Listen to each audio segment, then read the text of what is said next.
નમસ્તે મિત્રો, આજના તાજા સમાચારમાં આપનું સ્વાગત છે। ચાલો ગુજરાતના 10 મોટા સમાચાર જાણીએ ફક્ત 1 મિનિટમાં। પણ તે પહેલા આ વિડીયોને લાઈક કરો, ચેનલને સબસ્ક્રાઇબ કરો અને કોમેન્ટમાં જણાવો કે તમે આ વિડીયો ક્યાંથી।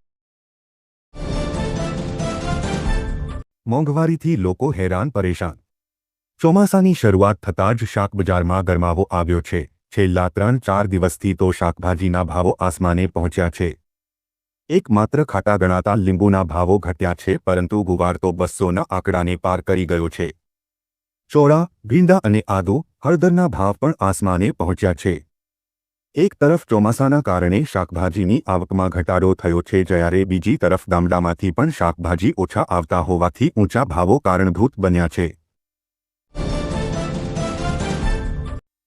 આ છેતરપિંડીથી ખાસ બચીને રહેજો। સ્માર્ટફોન આપણા જીવનનો એક ભાગ બની ગયો છે, પરંતુ જેમ જેમ ટેકનોલોજી વધી રહી છે તેમ તેમ સાયબર ક્રાઇમના કિસ્સાઓ પણ ઝડપથી વધી રહ્યા છે। છેતરપિંડી કરનારાઓએ આવકવેરા રિટર્ન ફાઇલ કરનારા કરદાતાઓને છેતરવા માટે એક નવી પદ્ધતિ અપનાવી છે।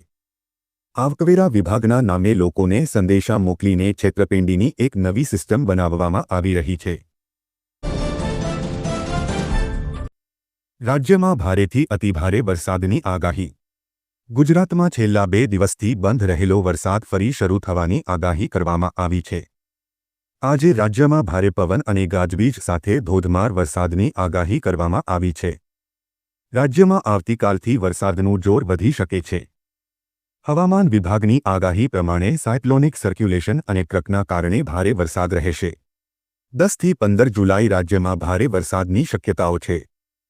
હવામાન વિભાગની આગાહી પ્રમાણે રાજ્યમાં કેટલાક જિલ્લાઓમાં મધ્યમથી ભારે વરસાદ થશે। 12 અને 13 જુલાઈએ ભારેથી અતિભારે વરસાદની આગાહી કરાઈ છે। દરિયામાં ભારે કરંટ હોવાથી માછીમારોને 5 દિવસ દરિયો નહીં ખેડવા સૂચના અપાઈ છે। આજે રાજ્યભરના સામાન્યથી મધ્યમ વરસાદ રહેશે। રાજ્યમાં આવતીકાલે 10 જુલાઈએ નવસારી, દમણ અને દાદરાનગર અને હવેલીમાં વરસાદનું યલો એલર્ટ અપાયું છે। ભારેથી અતિભારે વરસાદની આગાહી। આજે મોટી બેઠક, જાણો શું નિર્ણય। રાજ્યના બિસ્માર રસ્તા મુદ્દે આજે ગાંધીનગરમાં હાઈ લેવલ બેઠક યોજી હતી, જેમાં તેમણે ટકોર કરીને કહ્યું કે પૈસાની કમી નથી, પણ કામો ટકાઉ થવા જોઈએ। લોકોને કામો થતા દેખાય તેવી કામગીરી કરવા અધિકારીઓને સૂચના આપી।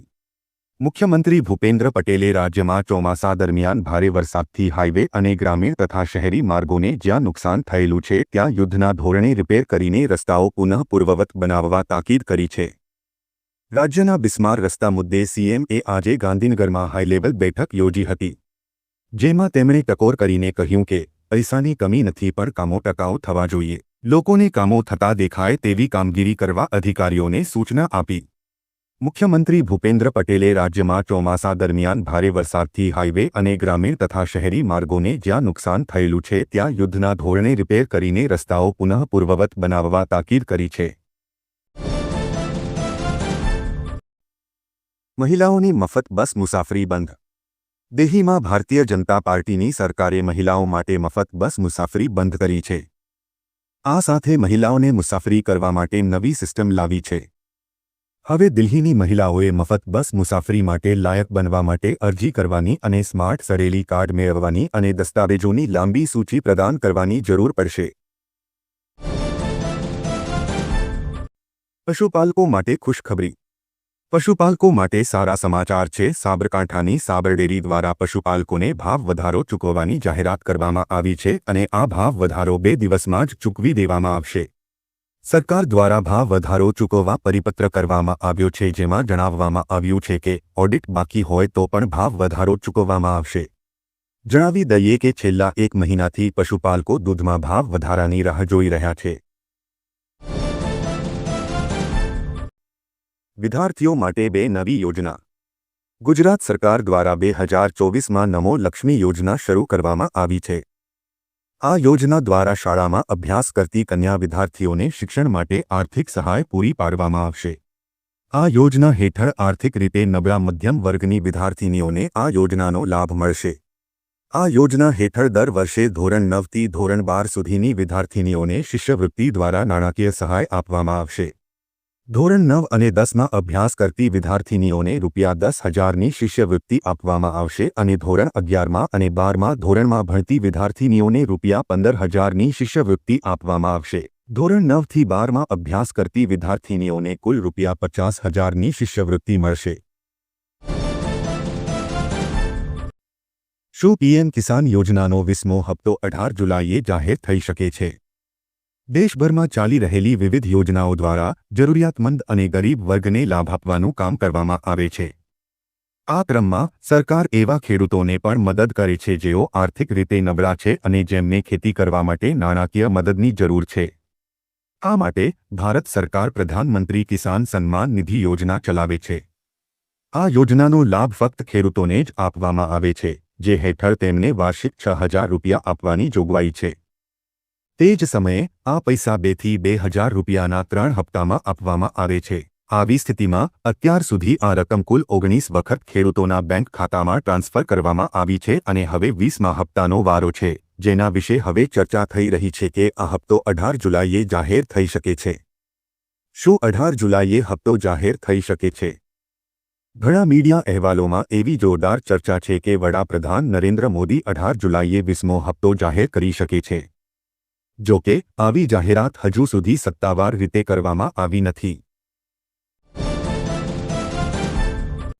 ડુંગળીના ઓછા ભાવ મળ્યા હોય તેવા ખેડૂતોને ₹50,000 સુધીની સહાય મળશે।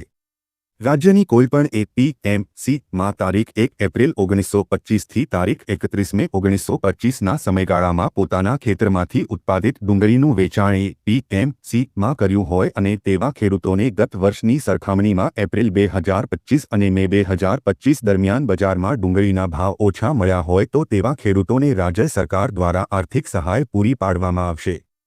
રાજ્ય સરકાર દ્વારા ખેડૂતોને પ્રતિ ક્વિન્ટલ ₹200ની સહાય આપવામાં આવશે। ખેડૂતોએ મહત્તમ 25,000 કિલો 250 ક્વિન્ટલ ડુંગળીના વેચાણ સુધી એટલે કે મહત્તમ ₹50,000 સુધીની સહાય મળવાપાત્ર રહેશે। જામનગર જિલ્લાના ડુંગળી પકવતા ખેડૂતોએ આ યોજના હેઠળ લાભ મેળવવા માટે iKheduत પોર્ટલ 2.0 પર તારીખ 15 જુલાઈ 1925 સુધીમાં વેબસાઇટ પર ઓનલાઈન અરજી કરવાની રહેશે। અરજી સાથે જરૂરી સાધનિક કાગળો દસ્તાવેજો સામેલ રાખી તારીખ 31 જુલાઈ 2025 સુધીમાં રૂબરૂ કે ટપાલના માધ્યમથી નાયબ બાગાયતની કચેરી 3 નંબર -48 જિલ્લા સેવા સદન 4 રાજપાટ જામનગર ખાતે મોકલી આપવાના રહેશે, તેમ નાયબ બાગાયત નિયામક જામનગરની યાદીમાં જણાવવામાં આવ્યું છે।